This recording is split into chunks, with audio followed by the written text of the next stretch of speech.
Buenos días y muchísimas gracias por la presencia de cada uno de ustedes en esta reunión. Además, es un día bastante interesante para hablar de Argentina, porque ayer en la sesión de la Cámara de Diputados, la casta política, como nosotros llamamos a ese conjunto de delincuentes que quieren una Argentina peor porque no están dispuestos a ceder sus privilegios, empezaron a descuartizar nuestra ley de bases y punto de partida para la libertad de los argentinos, y para poder sostener sus distintos mecanismos por los cuales les roban a los argentinos. Y en ese sentido di la orden de levantar el proyecto. Entonces es importante que les cuente básicamente qué es lo que estamos haciendo y el rol que tiene el decreto de necesidad de urgencia y el rol que tiene la ley de bases y punto de partida para la libertad de los argentinos. Básicamente nosotros, cuando llegamos al poder, nos encontrábamos con una situación verdaderamente vulnerable. Argentina tenía déficits gemelos por el equivalente de 17% del PBI. Cualquier persona que esté entrenada en este tipo de medidas y de análisis sabrán que es una situación extremadamente vulnerable, en la cual la Argentina estaba en condiciones de caer en una hiperinflación.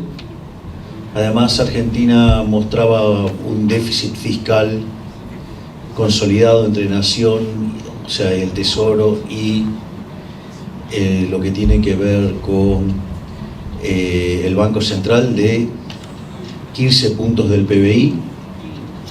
5 de esos puntos correspondían al Tesoro y 10 al Banco Central. Por lo tanto, además había un problema de creación endógena de dinero que hacía que la tasa de inflación cada vez estuviera más alta. De hecho, a lo largo del gobierno de Alberto Fernández, esa inflación fue subiendo. De hecho, la inflación viene subiendo en Argentina desde la salida de la convertibilidad. De hecho, en el primer tramo del régimen kirchnerista la inflación fue del 9%, en el segundo fue 20%, después fue cerca de 30%, con Macri 40%. En lo que tiene que ver con Alberto Fernández, en sus 4 años tuvo más de 1000% de inflación. En el último año la inflación superó el 200%, y en el momento en que nosotros asumimos, en la primera semana de diciembre, los precios crecían a un ritmo del 1% diario, que es el equivalente al 3.700% anual. En la segunda semana se aceleró, y entonces en las 2 semanas de diciembre venían creciendo los precios al orden del 1,2 o un poquito más diario, con lo cual en términos anuales estaban viajando al 7.500%. De hecho, los datos de los precios mayoristas cerrados en diciembre dio 54%, lo cual anualizado arroja un valor de 17.000% anual. Es decir, Argentina verdaderamente estaba camino hacia una hiperinflación. En función de esto, nosotros decidimos tomar la iniciativa de implementar un programa de ajuste ortodoxo duro, que básicamente, como todo programa de estabilización, tiene 3 partes. Tiene una parte fiscal, donde la parte fiscal básicamente consta en una política de déficit cero, y es así que emprendimos un fuerte ajuste fiscal que de manera simpática lo llamamos motosierra y licuadora. Motosierra por la cantidad de recortes que hemos hecho y licuadora porque partidas que va corriendo la inflación nosotros no las ajustamos acorde a las mismas, y como los ingresos sí siguen subiendo en línea con la inflación, eso genera una licuación que permite mejorar los resultados fiscales. De hecho, este esfuerzo implicó una caída real del gasto público en torno al 30%. En el medio se echaron 50.000 empleados públicos, se dieron de baja 200.000 programas sociales que se habían dado de manera irregular, se recortaron partidas de los ministerios en torno al 10%, por lo tanto, increíblemente, frente al desequilibrio colosal que dejó el kirchnerismo, para que tengan una idea, era 3 puntos de déficit fiscal primario, el mes de enero estamos cerrando con superávit primario y cerca del equilibrio financiero. Por lo tanto, digamos, en el mes de marzo estaríamos en condiciones de alcanzar el déficit cero. Elemento muy importante, porque eso hace que si el déficit financiero es cero, no es necesario tomar deuda, y por lo tanto la relación deuda-producto es no creciente y por ende pasamos a ser solventes, y eso tarde o temprano se va a tener que reflejar en el precio de los títulos públicos. Digamos, de hecho han estado subiendo hasta el día de ayer, seguramente con las barbaridades que han estado haciendo muchos diputados. Seguramente hoy los números sean negativos, pero eso a nosotros no nos amedrenta y la meta del déficit cero es no negociable.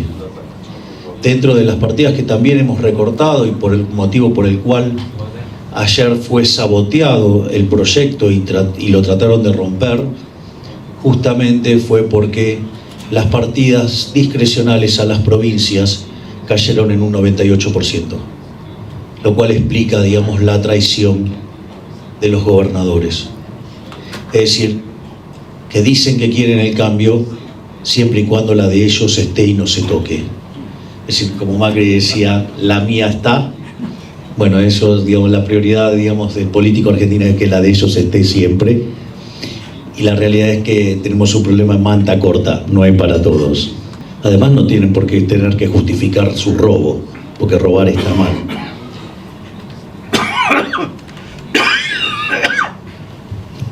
Por lo tanto, el programa fiscal sigue en la misma línea.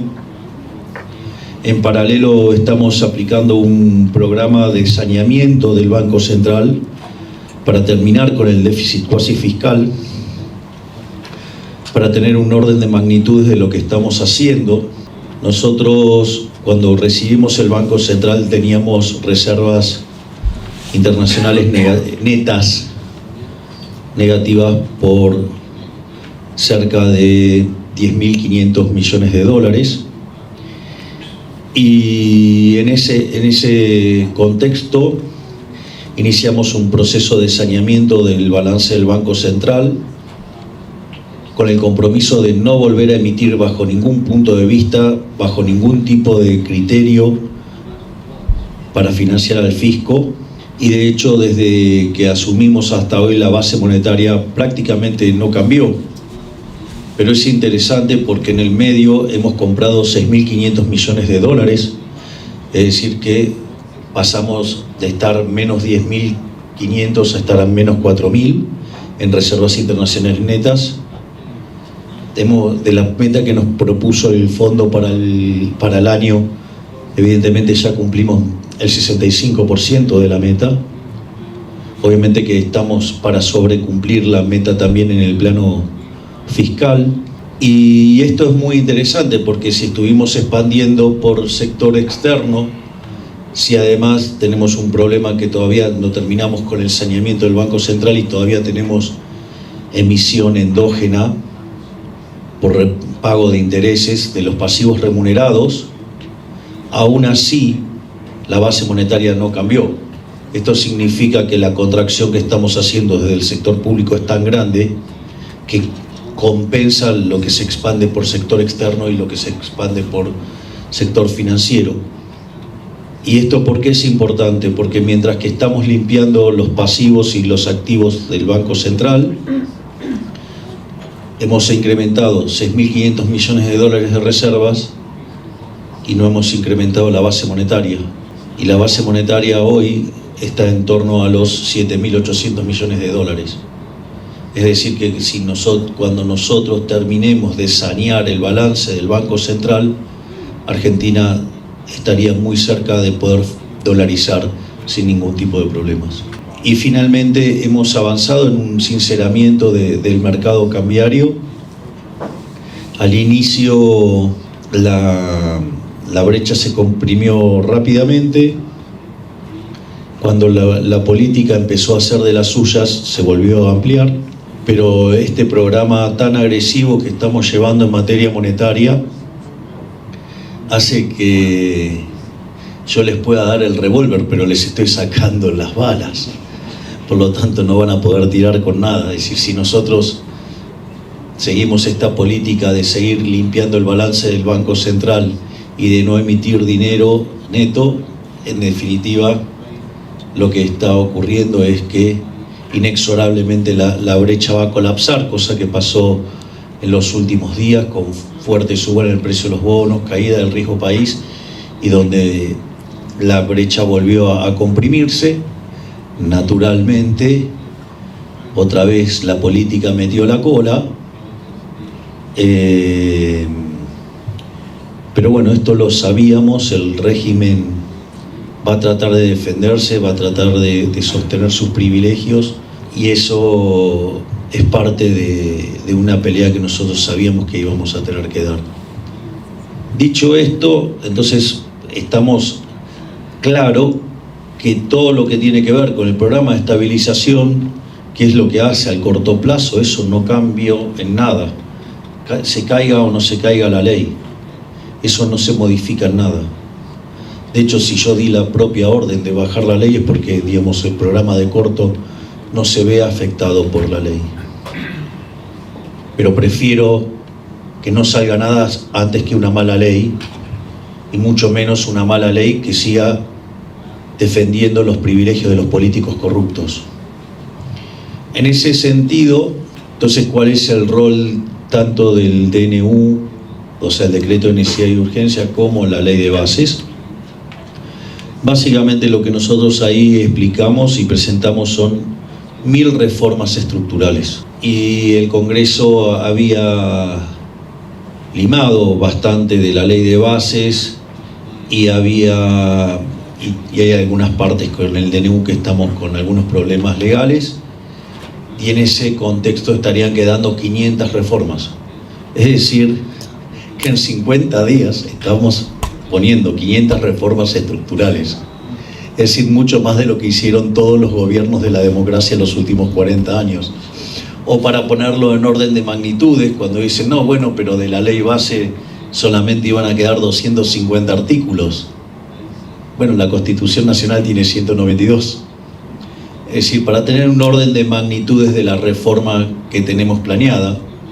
Y les digo más, lo que hemos presentado en estos 50 días solamente es el 25% de lo que tenemos armado. Es decir, con lo cual tenemos más.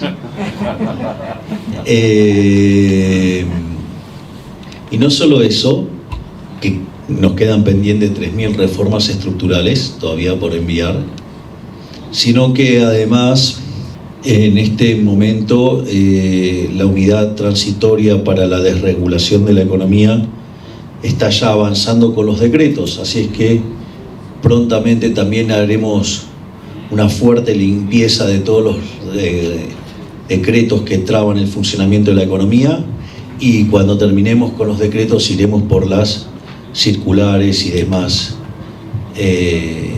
Básicamente, tanto el DNU como la ley de bases tienen dos elementos muy importantes.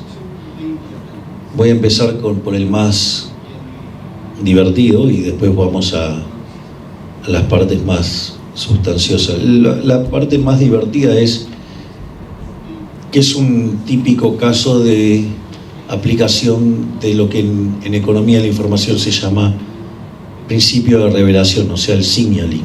Tanto el DNU como la ley son instrumentos que promueven devolverle la libertad a los individuos, promueven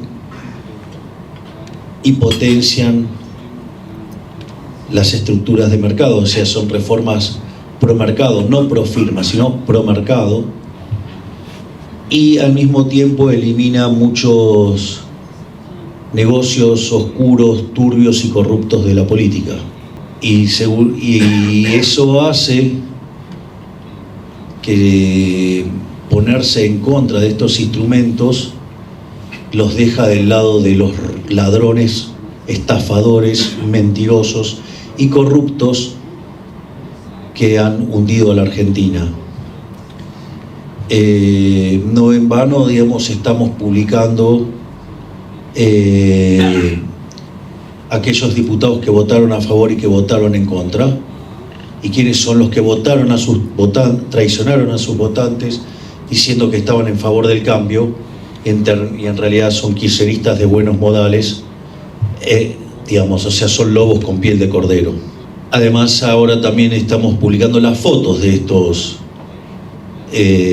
traidores para que la gente tenga claro, digamos, quiénes son los que le mienten de modo directo a los argentinos.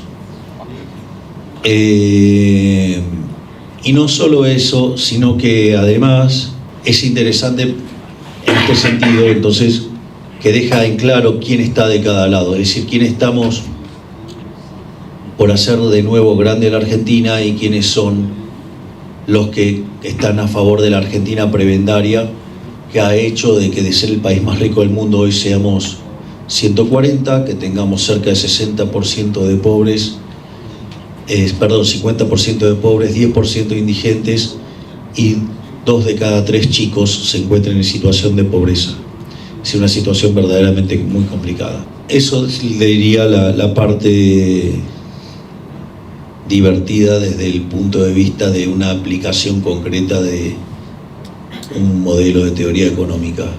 Divertida para mí, no para los delincuentes que están del otro lado. Pero bueno, parte del cambio es eso, es dejar en claro quiénes son los que están en contra de una Argentina mejor. Y por otro lado, ¿qué es lo que implica la conjunción del DNU más la ley de bases? Implicaba que Argentina escalara 90 puestos en términos de libertad económica. Y eso implicaba que Argentina se pareciera a países como Francia o Alemania.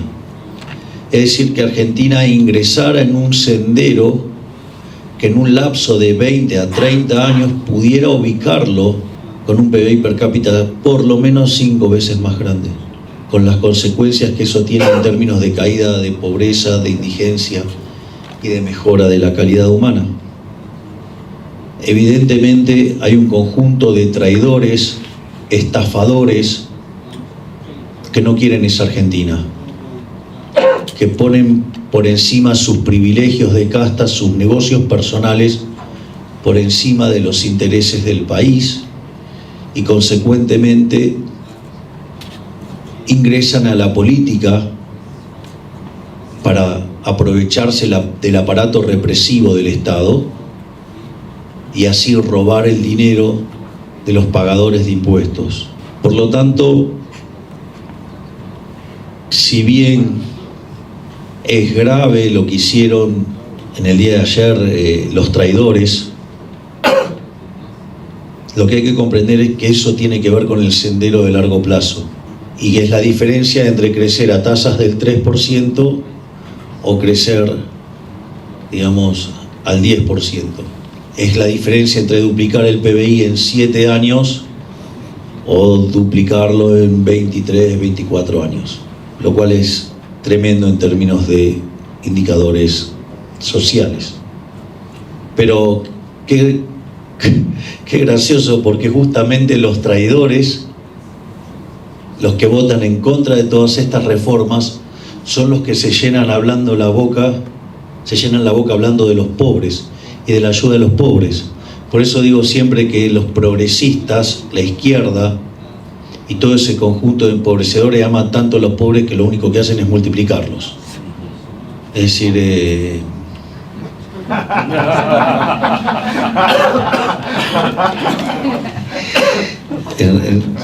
es como el rey Midas, pero al revés. El rey Midas todo lo que tocaba lo hacía oro, todo lo que toca un zurdo lo convierte en pobreza.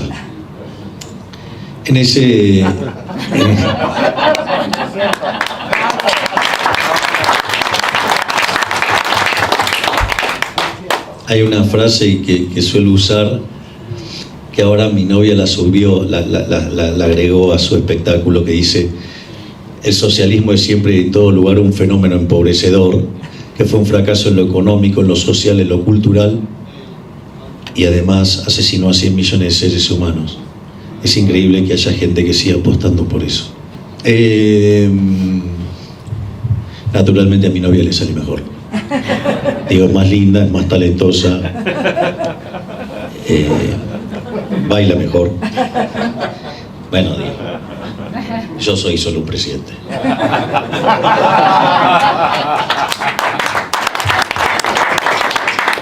Y entonces, ¿qué quiere decir esto? Esto es un juego dinámico. Nosotros en el proceso decisorio siempre pensamos en términos dinámicos, en términos de árboles decisorios. Entonces, la realidad es que si nosotros estabilizamos la economía, la inflación ha empezado a bajar. La inflación del mes de diciembre, en las 3 primeras semanas, venía al 30, con lo cual íbamos camino al 46 y terminamos en 25, es decir, la última semana de diciembre tuvimos deflación. En el mes de enero estaríamos con una inflación en torno al 20%, pero con 10% de 10 puntos porcentuales de arrastre estadístico. Por lo tanto, la tasa de inflación estaría bajando a niveles reales del 10%. Y cuando uno toma mayoristas, que suele anticipar lo que pasa con minoristas, parece que del 54 estaría cayendo al 5. Por lo tanto, estamos siendo exitosos en materia de contener la inflación a velocidades verdaderamente rápidas. Al mismo tiempo, estamos con una recomposición de las cuentas fiscales que todo indica que no vamos a tener problemas de llegar al equilibrio financiero en marzo. Si continuamos con este proceso de saneamiento del Banco Central, podríamos estar liberando el cepo a mediados de año, y al liberar el cepo y eliminar ese exceso de demanda subyacente en el mercado de divisas, se eliminaría el exceso de oferta en el mercado de bonos, con lo cual el precio de los bonos subiría y la tasa de interés caería el riesgo país.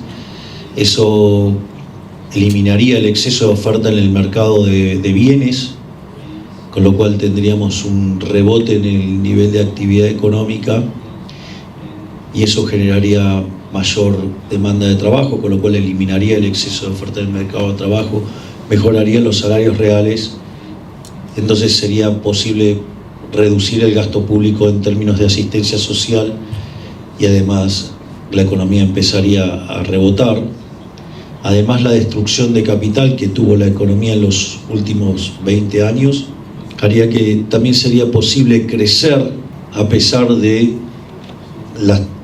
los comportamientos anómalos de la casta política, anómalos en términos de buena economía, ¿no? Para la economía de ellos es fabuloso. Miren, hay una anécdota que cuenta Federico Sturzenegger que es maravilloso. Le hacen una entrevista a una persona que trabajó durante 30 años en la Quinta de Olivos, el lugar donde vivo. Es una suerte de palacio. Es algo que está entre un palacio y el paraíso, más o menos. que es un gran motivador para hacer bien las cosas. Entonces, en ese contexto, dice, porque uno cree que Argentina es súper inestable y que es súper traumática y todo. ¿Y qué es lo que contó esa persona que estuvo 30 años trabajando en la Quinta de Olivos? Que cambiaban los presidentes, o sea, cambiaba el dueño de casa, o sea, el inquilino, si ustedes quieren, pero las personas que iban a Olivos seguían siendo siempre las mismas. Entonces, nosotros justamente vinimos a cambiar eso. Entonces, lo que esté pasando ahora con el DNU, que igual el DNU está funcionando, de hecho, hemos eliminado la ley de alquileres y se duplicó la oferta de alquileres y en términos reales el precio de los alquileres bajó también de manera importante. Pero al margen, digamos, de distintas medidas de éxito en las cosas que fuimos proponiendo, lo más importante es que si nosotros somos exitosos en la estabilización de corto plazo, vamos a llegar muy fortalecidos a las urnas el año que viene. Y entonces yo veo con mucho optimismo lo que pasó anoche, porque dejó de manifiesto qué es la casta, los dejó en evidencia. Es decir, todas esas cosas que nosotros fuimos presagiando y adelantando durante la campaña se hicieron realidad. Y yo creo que, como dije en un discurso, que yo no venía a guiar corderos, venía a despertar leones. Y yo creo que ayer nuevos leones se han despertado, van a tomar conciencia de la basura inmunda, asquerosa que es la casta política argentina, y que sin lugar a dudas en el 2025 le van a dar la espalda y vamos a tener un Congreso mucho más limpio, mucho más honrado, y entonces sí va a ser posible pasar las reformas pro mercados que van a hacer que la economía argentina crezca. Y eso hace a las cuestiones de largo plazo, pero en el corto plazo está dominado por la coyuntura, y la coyuntura la tenemos bajo control, porque no solo sabemos lo que hay que hacer, sabemos cómo hacerlo, pero sobre todas las cosas tenemos el coraje y la voluntad para hacerlo. Por lo tanto, una Argentina mejor es posible y lo vamos a lograr. Muchísimas gracias.